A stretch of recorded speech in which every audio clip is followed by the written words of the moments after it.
நேரிலே மினரல் வாட்டரின் தன்மை குறித்து முறையாக அறிக்கை தாக்கல் செய்யாத மாசு கட்டுப்பாட்டு வாரிய அலுவலர்களை 4ஆம் தேதி நேரில் ஆஜராகும்படி தேசிய பசுமை தீர்ப்பாயம் உத்தரவிட்டுள்ளது. தமிழகத்தில் விற்பனை செய்யப்படும் மினரல் வாட்டரின் தன்மை குறித்து ஆய்வு செய்து அதன் அறிக்கையை சமர்ப்பிக்கும்படி மாசு கட்டுப்பாட்டு வாரியத்திற்கு தேசிய பசுமை தீர்ப்பாயம் உத்தரவிட்டிருந்தது. அதன்படி சமர்ப்பிக்கப்பட்ட அறிக்கை முறையானதாக இல்லை என்று பசுமை தீர்ப்பாயம் கண்டனம் தெரிவித்துள்ளது. மேலும் மாசு கட்டுப்பாட்டு வாரிய அதிகாரிகள் வருகிற 4ஆம் தேதி ஆஜராகி விளக்கமளிக்க வேண்டும் என்றும் அவ்வாறு ஆஜராகாவிட்டால் 1 லட்சம் ரூபாய் அபராதம் விதிக்கப்படும் என்றும் உத்தரவிட்டுள்ளது.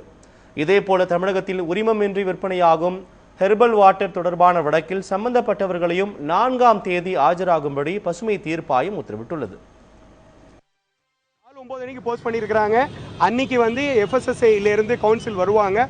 அவர்கள் தெளிவான முறையில் பேக்கேஜிங் வாட்டர் மினரல் வாட்டர் தவிர வேற எந்த வாட்டருக்கும் கொடுக்க முடியாதுங்கிற ஒரு உண்மையான அரசினுடைய ஒரு ரூல்ல இருக்கிற நிலையை விளக்கி கூறுவார்கள் நாங்கள் எதிர்பார்க்கிறோம்.